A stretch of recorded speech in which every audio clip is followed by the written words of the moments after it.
காசாவில் அரங்கேறிய வரலாற்று சிறப்புமிக்க சம்பவம். 4 இஸ்ரேல் கைதிகளை விடுவித்த ஹமாஸ். 200 பாலஸ்தீனிய கைதிகள் விடுதலை. பலத்தை பறைசாற்றிய காசா போராளிகள்.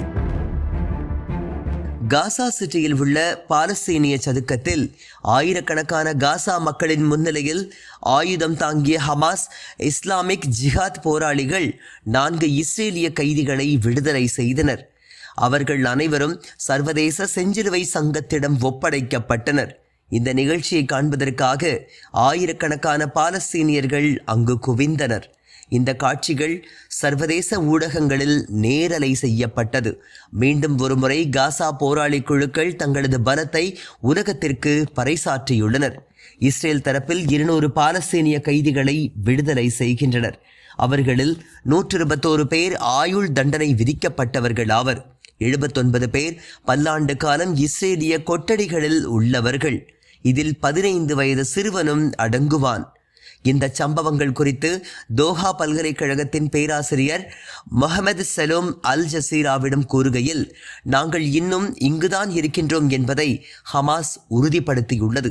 நாங்கள் இன்னும் பலத்துடன் தான் இருக்கின்றோம் என்பதை காட்டியுள்ளனர். உள்ளூர் மக்கள் இன்னும் எங்களை நம்பி எங்கள் பின்னால் நிற்கின்றார்கள் என்பதை பறைசாற்றியுள்ளனர். இந்த காட்சிகள் ஹமாஸிற்கும் காசாவிற்கும் முக்கியத்துவம் வாய்ந்ததாக அமைந்துள்ளன என்று குறிப்பிட்டுள்ளார். கைதிகள் தற்போது ஒப்படைக்கப்பட்டிருக்கும் காசா சிட்டியில்தான் 15 மாதங்களாக இஸ்ரேல் படை தங்கி பல்லாயிரக்கணக்கான மக்களை கொன்று குவித்து அந்த நகரம் தங்களது முழு கட்டுப்பாட்டில் இருப்பதாக கூறி வந்தது. தற்போது அதே ஊரில் இருந்துதான் கைதிகள் செஞ்சிலுவை சங்கத்திடம் ஒப்படைக்கப்பட்டுள்ளனர். மேலும் புது சீருடை, கார்கள், ஆயுதங்கள், பாதுகாப்பு உபகரணங்களோடு நூற்றுக்கணக்கான ஹமாஸ் இஸ்லாமிக் ஜிகாத் போராளிகள் அங்கு தோன்றியுள்ளனர். இது உலக அரங்கில் இஸ்ரேல் தோல்வியை பட்டவர்த்தனமாக அம்பலப்படுத்தியுள்ளது. இந்த வீடியோவை உங்களுக்கு வழங்கியது www.aliaonlinestore.com. இந்த இணையதளத்தில் நீங்கள் ட்ரை ஃப்ரூட்ஸ், நட்ஸ், அதே மாதிரி குழந்தைகளுக்கு தேவையான டாய்ஸ் உள்ளிட்ட பல பொருட்களை நீங்கள் வாங்கிக்கலாம். ஒரு தடவை இந்த இணையதளத்தை விசிட் பண்ணி பாருங்கள்.